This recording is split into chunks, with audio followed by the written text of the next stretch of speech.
I was born in Tel Aviv in 1951 to a typical Central European German-speaking family. My mother was born in Germany, in a city called Brig, now Brzeg. It now is part of Poland. And my father was born in Vienna, but then moved with his family to Czernowitz, at that time part of the Republic of Romania. But also there in Czernowitz, the Jews spoke German. So my mother tongue was German. I didn't speak one word Hebrew until I became 4 years old. And only when I was 4 years old, I learned the first Hebrew word in Tel Aviv. And so the German language accompanied me all my life. Even now I talk with my mother in German.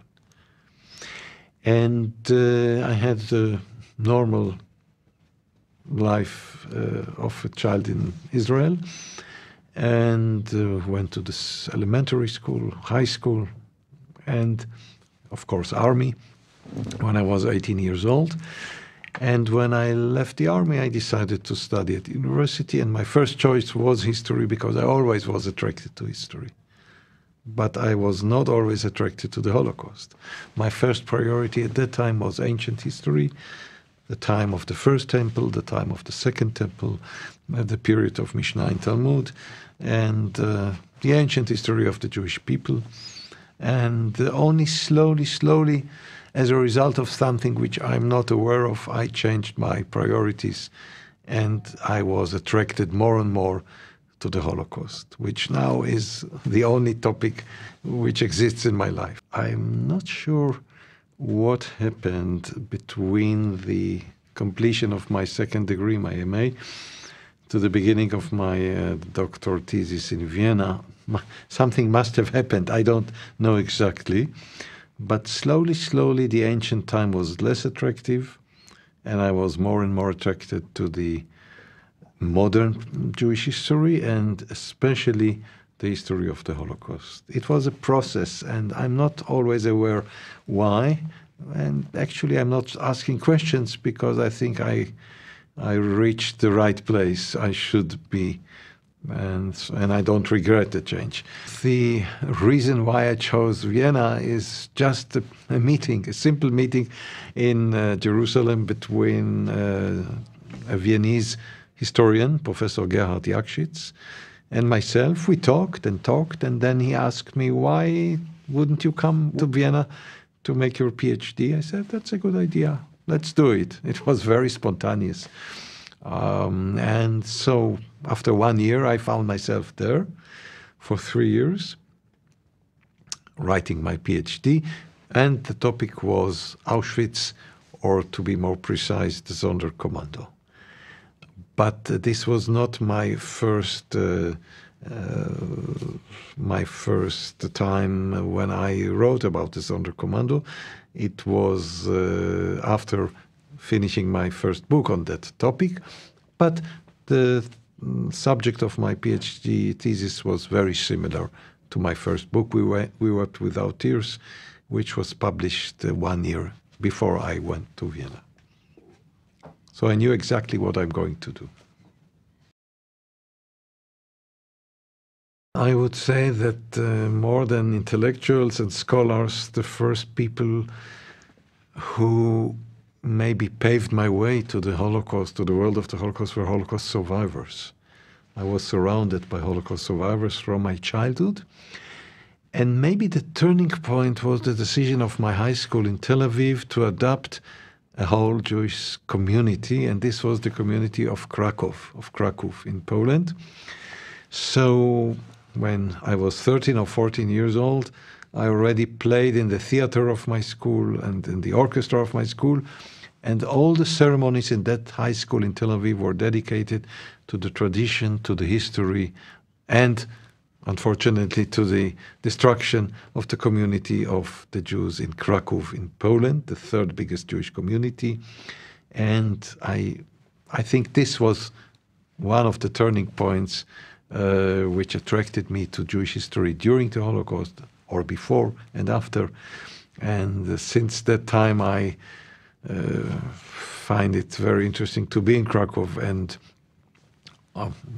to realize the Jewish life there before and during the Holocaust. As a matter of fact, I have two representatives in the Holocaust. My grandfather, Dr. Karl Danziger, who was a physician in the city of Hindenburg, Oberschlesien, who was arrested on November 9th, 1938, at the so-called Reichskristallnacht, deported to Buchenwald, where he was a prisoner for about 5 months. And although I was a child and I did not understand what Holocaust means, what Buchenwald means, I remember that while staying at my grandfather's home, and I did it a lot, very often, I can clearly remember my grandfather screaming at night, every night, very loud, the walls shivered. And now I understand what these screamings were. At the time I did not. And I'm sure this was the untold story about Buchenwald, which he wanted to share with somebody, but he couldn't do it with words, just by shouting, by screaming. He had many nightmares, and I only 30, 40 years later understood what it means. This is one representative, so to say. The other is the sister of my grandmother, Gertrude Goldmann, who was deported in 1943 from Germany to Auschwitz. She could have left before, but she didn't want to neglect her old mother, my grandmother. So she stayed and was deported and could not save herself anymore. So I have two representatives in the Holocaust, and I'm not 100% sure that this stands in the basis of my decision to become a Holocaust researcher. Maybe yes, or maybe not. I'm not sure about it.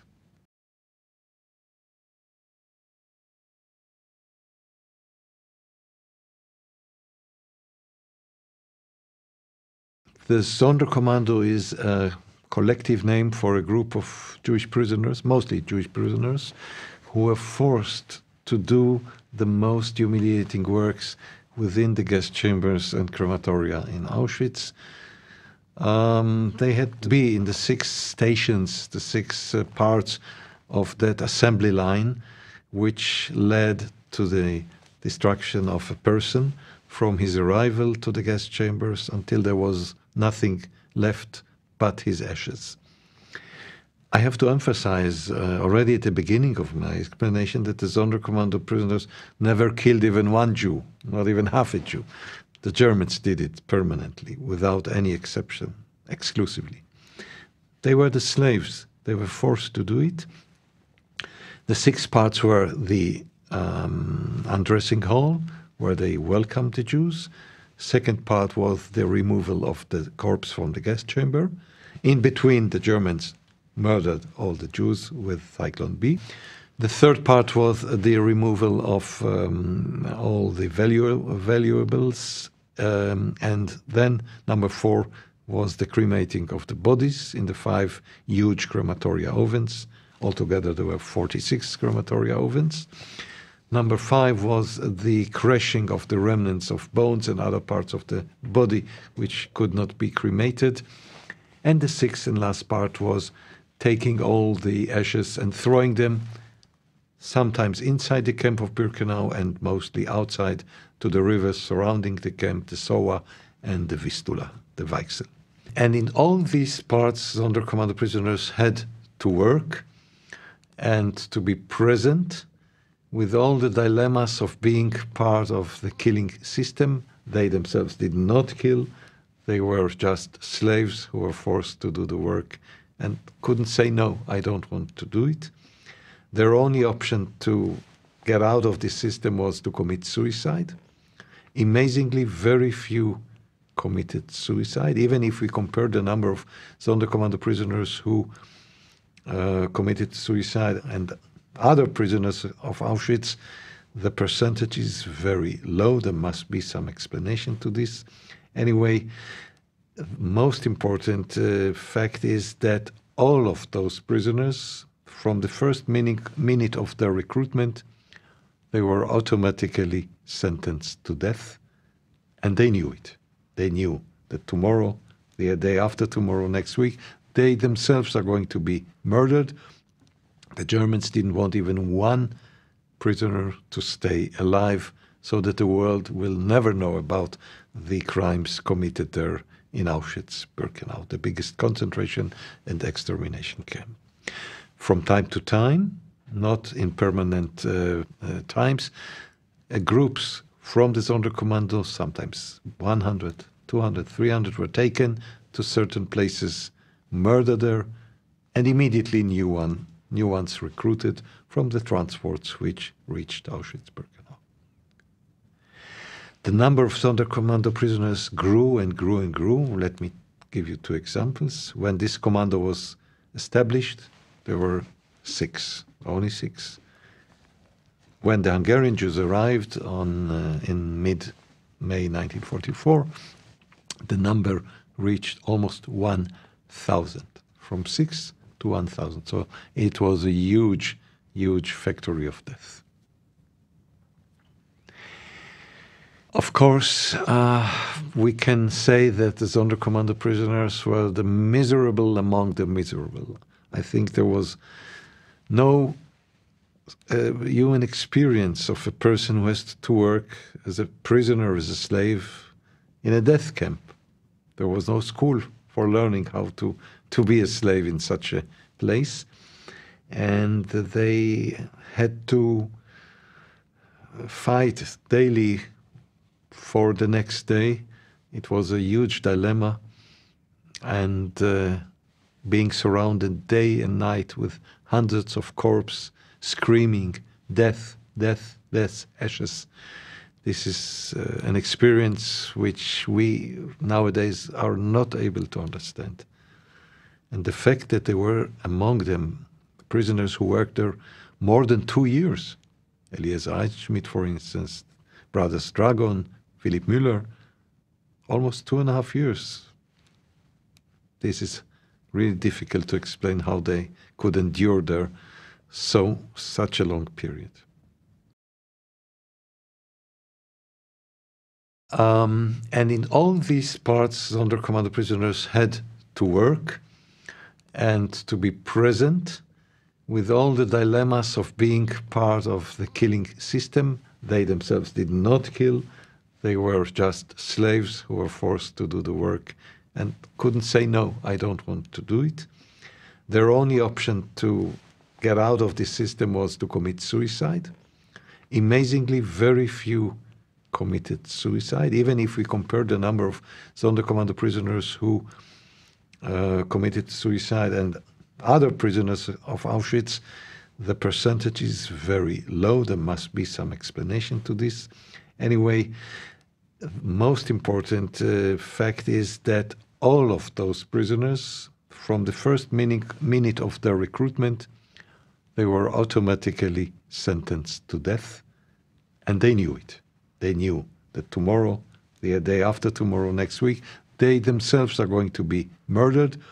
The Germans didn't want even one prisoner to stay alive, so that the world will never know about the crimes committed there in Auschwitz-Birkenau, the biggest concentration and extermination camp.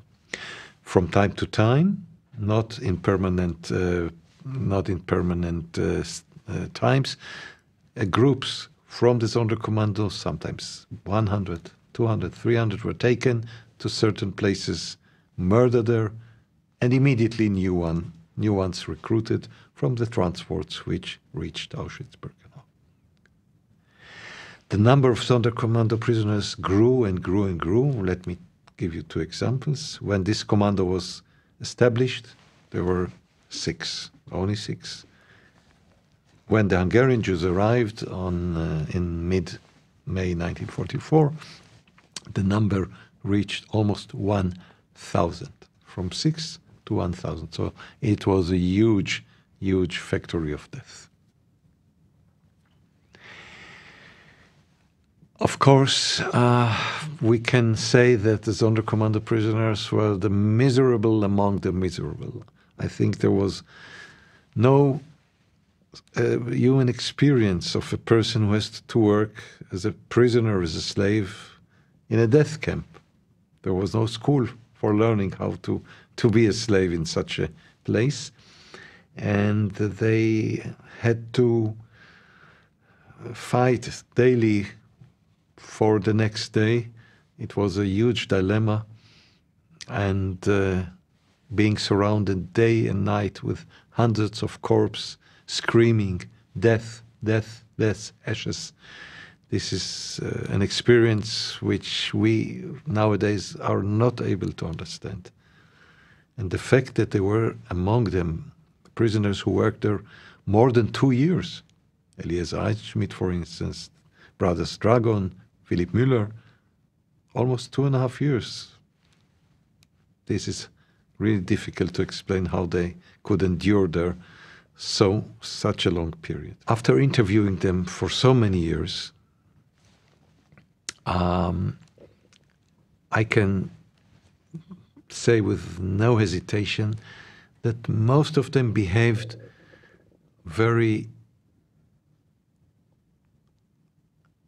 in a very human way and contributed to the dignity of the murdered Jews as much as they could. They didn't have a lot of space to do it, but as much as they could. Let me give you one example.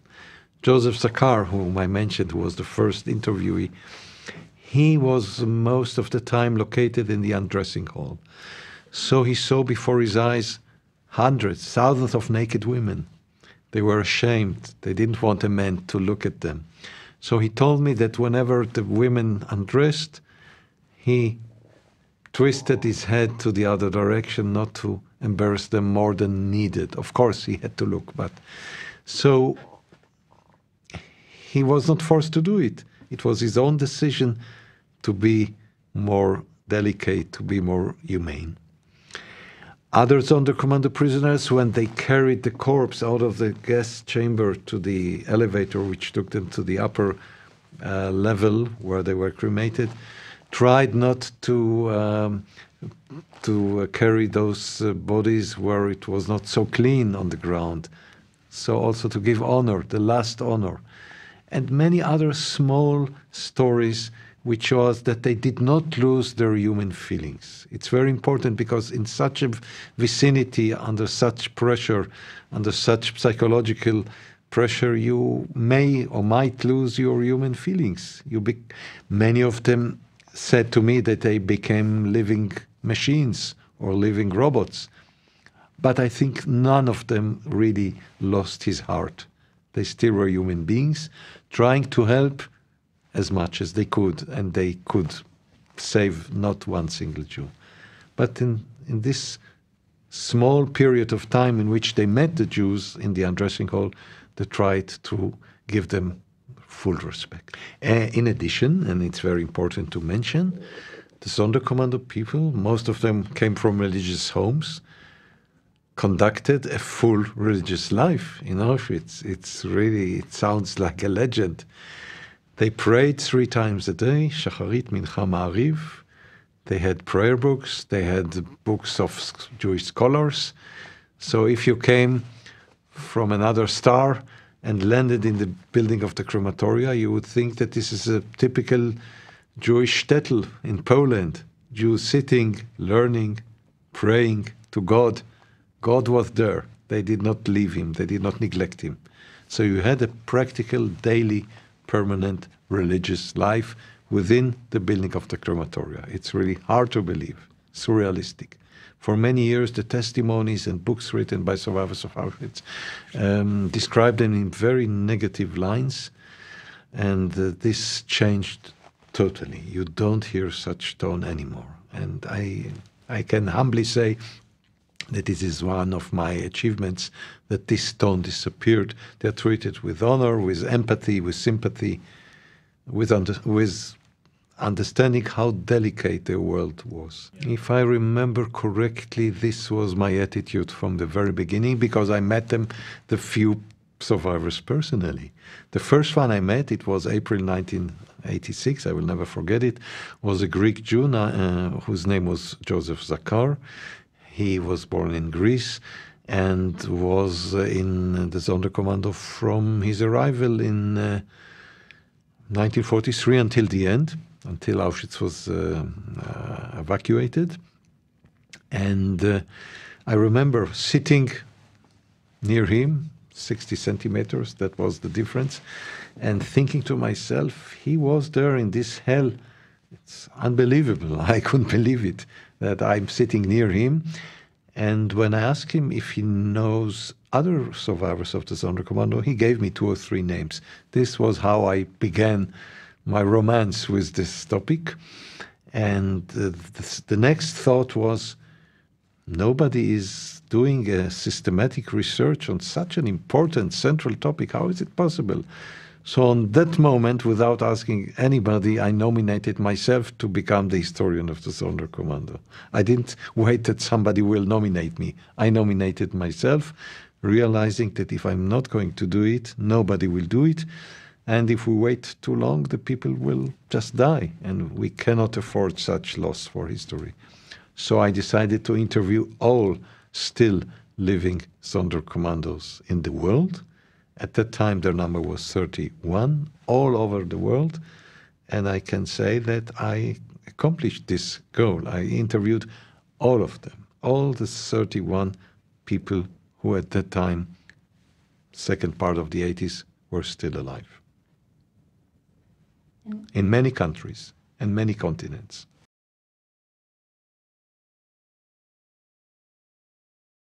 Well, I am a big admirer and fan of the so-called oral history, especially for the research of the Holocaust. It has no substitute, because the German documents do not reveal us about the victims. They are not interested in describing their feelings, their wishes, their sufferings.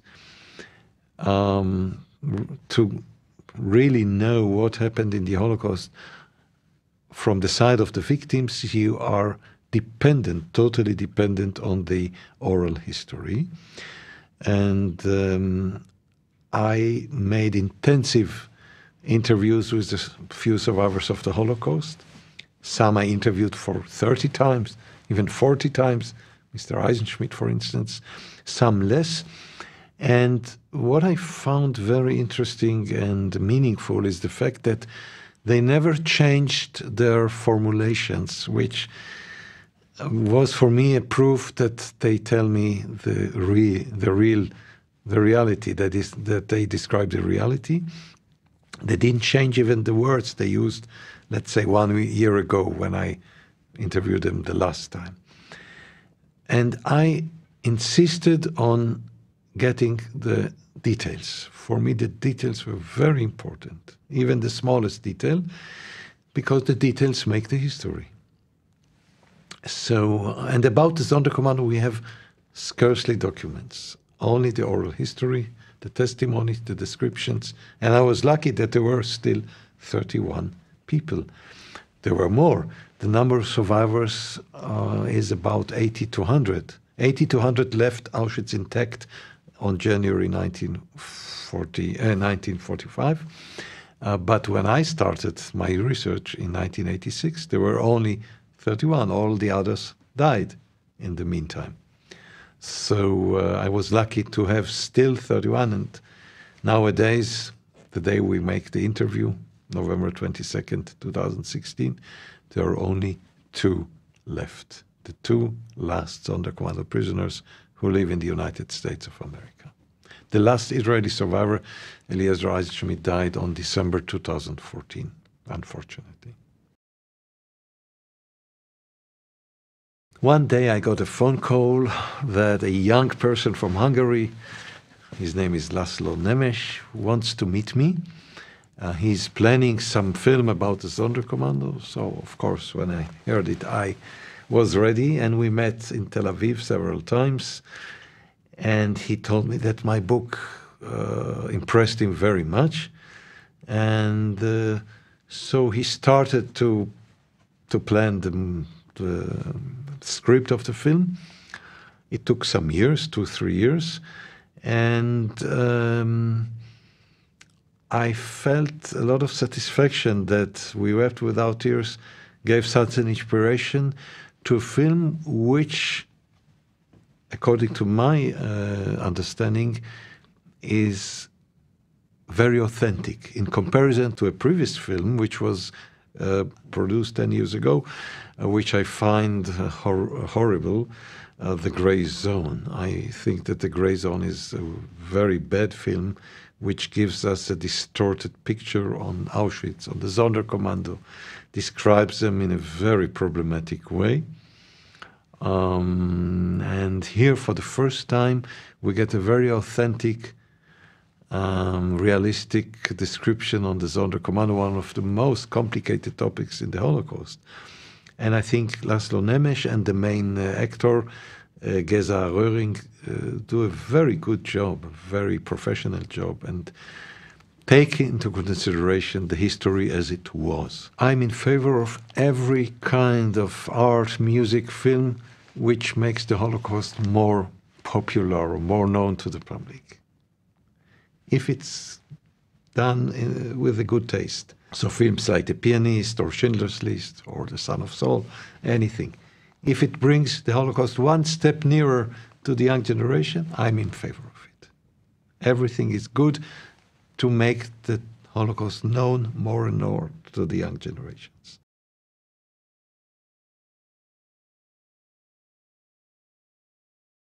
It's a book I've written together with another colleague from Israel, Itamar Levin, who is a famous writer. He wrote 14 books on the Holocaust until now, much more than me.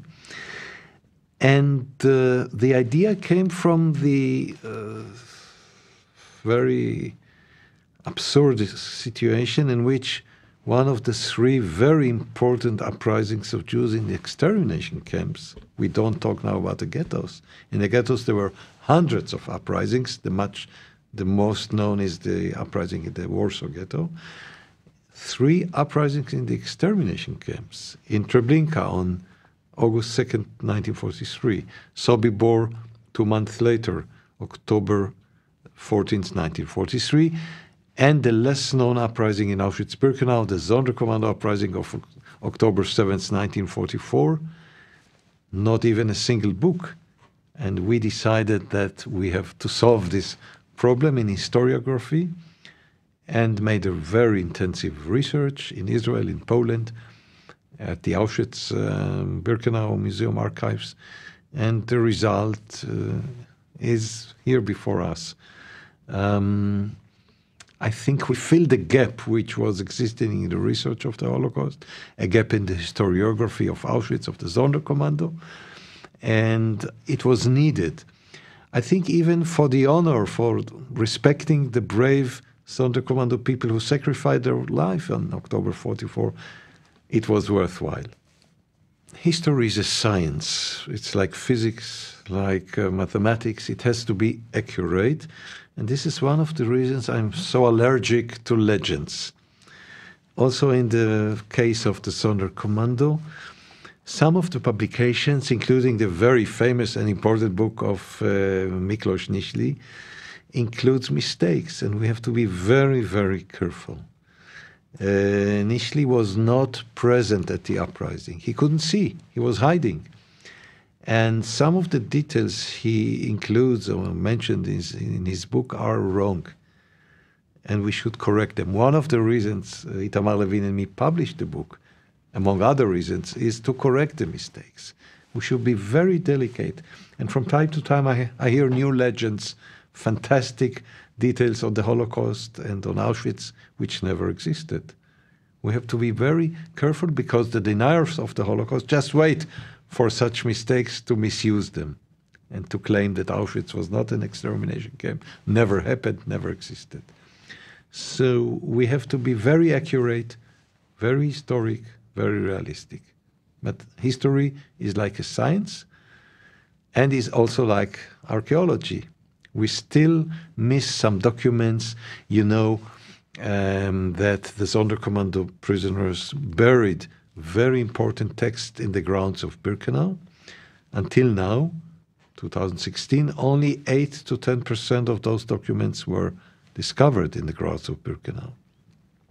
Maybe one day the other papers, documents will be found in the grounds, although I'm not sure we will be able to read them because of the quality of paper, the quality of ink.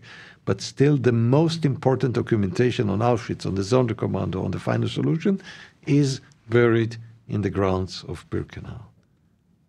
For many reasons, they were not excavated yet. One day, maybe it will be found. And the percentage which was already found has been published under the title The Scrolls of Auschwitz, in German, in Hebrew, in Polish, in French, and other languages. According to my eyes, this is the most valuable, precious document on the Holocaust, on the final solution, ever prepared. There is a point of controversy concerning the uprising. And the controversy exists between Jews from Greek origin and Jews who come from Polish origin. And since so many years have passed, and since we lack documentation and survivors, we will never know what version is the right one. If you read sources or stories written by Greek Jews, you get the impression that the uprising of October 7th, 1944 was planned and executed by mostly Greek Jews. When you read descriptions written by Polish Jews, you get the other impression, that only Jews coming from Poland were the main force behind this uprising. It's a problem, because you don't know how to describe the uprising. So in our book, we tried to give the same attention, the same dimensions to both versions, the Greek one and the Polish one, because we can't decide. We cannot decide. We're not able to decide.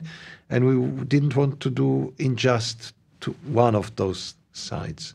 We respect both of them. So let us say that the uprising was planned and perpetrated both by Greek Jews and by Polish Jews, which was the truth. Who started, who was the initiator, this remains in the shadow. One day we will know.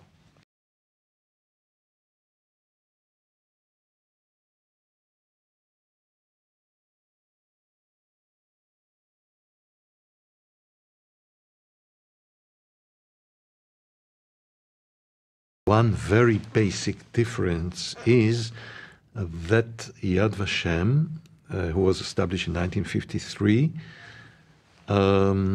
concentrates on the victims of the Holocaust of the Shoah, which are the Jews, and not any other groups. I mean, Sinti and Roma were murdered by the Germans in Auschwitz-Birkenau and in other places, but this is not part of the Holocaust. This belongs to the other crimes of Nazi Germany. And the Holocaust Memorial Museum thinks it would be better to include also other groups of victims of the Holocaust. I think it's a big mistake, because you cannot put all the crimes of Nazi Germany in one place and look at it as one piece. It's different. And the Holocaust is unique. You cannot compare it to any other crime of Nazi Germany. So I dislike the way the Holocaust Memorial Museum includes also other groups within the framework of the Holocaust or the Shoah. This is wrong, historically wrong. They do it, and I can understand why they do it, but I think the attitude of Yad Vashem is the right one. Yad Vashem was established for the memory of the Jewish victims, of the 6 or 7 million murdered Jews, and not for any other group. This doesn't say that they are not important. Of course they are. But you are allowed to cry and remember your own dead. It reminds me that the Holocaust Memorial Museum in Washington expects you, if your grandmother dies, on the same day not to be sad only about your own grandmother, but about every other grandmother in the area or in the city. We cry about our victims. This is legitimate, and that's the reason Yad Vashem was established for, and he does. It's what it should do. Many people ask, why is Yad Vashem not showing something about the fate of Sinti and Roma or the Poles or others, because this was not the goal of Yad Vashem. And so I think in this context, the policy of Yad Vashem is the right one.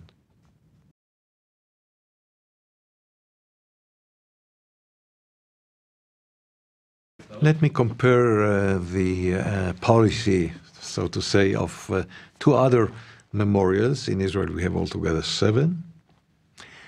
Let's mention Lochamei HaGetaot and Shem Olam. Lochamei HaGetaot was established by ex-fighters of the ghetto uprisings, so this was in the center of their program of the museum, emphasizing the fight with a gun in the hand, and less the other aspects of the Holocaust. Most of the Jews during the Holocaust did not have gun in their hand. They had to die because this was the plan of the Germans to kill them. Only a small group was able to get a gun and knew how to use it. The Shem Olam Institute emphasizes the spiritual, individual struggle of each Jew to survive 1 day more, 1 hour more, 1 second more, on a religious basis, but not necessarily. So you see two institutions, very different from Yad Vashem, which is the National Memorial of Israel, and it's good, it's legitimate. Every one of the second memorials has his own emphasis. So you see, the Holocaust is something very complicated, and each person can analyze it and interpret it in his own individual way.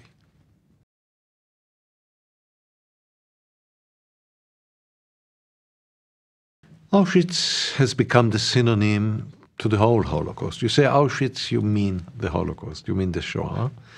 And this is, by the way, one of the reasons why the deniers of the Holocaust concentrate on Auschwitz. They never say Treblinka did not exist. They never say Majdanek did not exist. They say Auschwitz was never an extermination camp. In Auschwitz, Jews were not murdered or others were not gassed and murdered.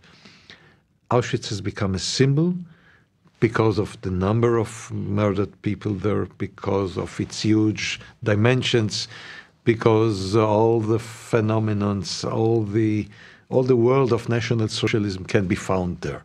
Everything, from medical experiments to people like Mengele, everything, to the worst cruelty, sadism, brutality.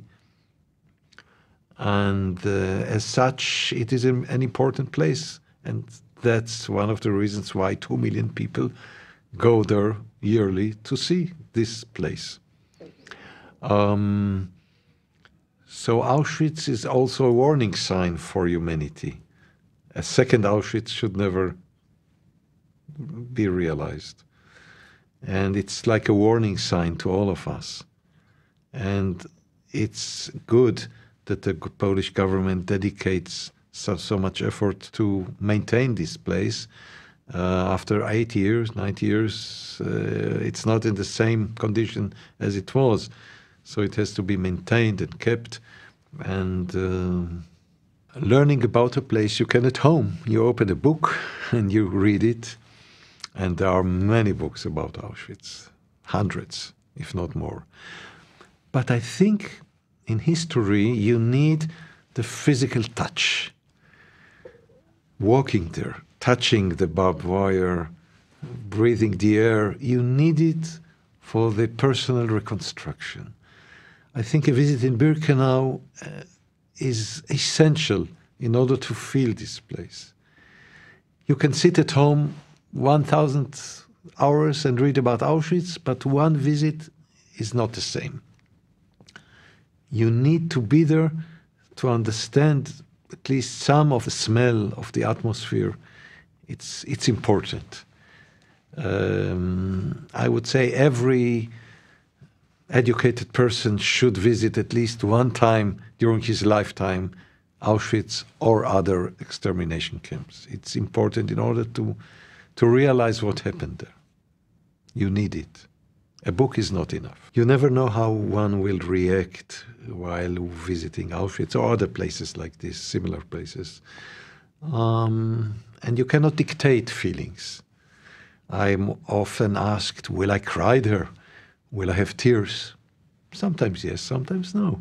Everybody has his own way of reacting. Some are very embarrassed to be there, even laughing, which doesn't say that they are happy. That's their own individual way to cope with the situation. I think it's important that people will come there, even ask silly questions. That's okay with me. Let them see it, think about it. And I think nobody who was in Auschwitz will ever forget this visit, even after 50 years. So it's important from educational point of view, historical point of view, and moral point of view.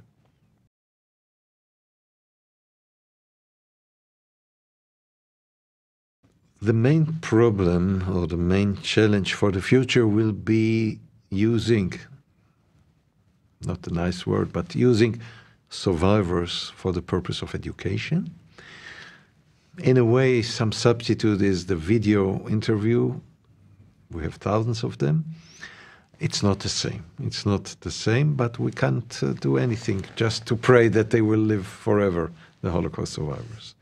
The difficulty of students or pupils to understand what happened is something which we also will not be able to change. Many survivors tell us you will never be able to even realize or reconstruct 1 second of what we have undergone.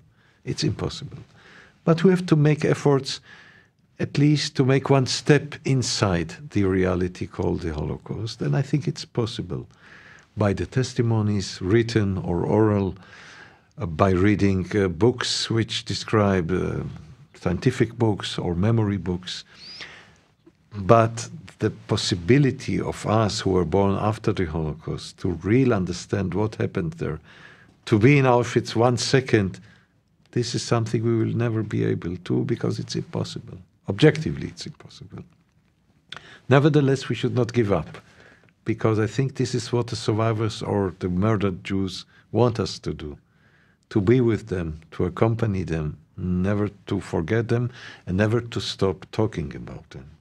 And this is something which accompanies also my work, to give them a voice. I feel myself as an echo to the voice which can't be heard nowadays. They can't speak. The murdered Jews can't speak. They can't scream. They can't complain. But the story is somewhere in the air, and we have to be their representatives, to be their echo, to represent them and to make them be always in the present, although they are not with us anymore. They should never be forgotten. Nowadays, the young generations are more interested to know what the Holocaust was than 40 years ago.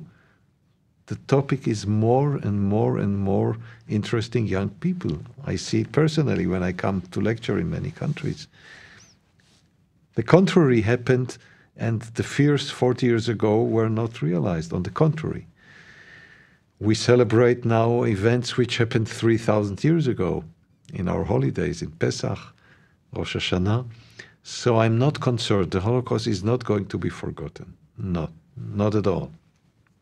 What form it will have, what face, what character, this is a different question. But if I look around and I see the growing interest in the Holocaust, and it grows and grows every day, I think we can be sure or assured that the Holocaust will not be forgotten, not in the next hundreds of years. It will be a world without survivors, which is a different world. But the Holocaust per se will be in the center of our collective memory, Jewish or non-Jewish. And the interest I've just mentioned is not only within the Jewish world. I see it everywhere. Non-Jews want to know, what is it, this huge event which is called the Holocaust? What happened? Why did it happen? And they ask good questions and are very curious to know, what is it? So the Holocaust will be there in the next generations. We don't have to worry about this.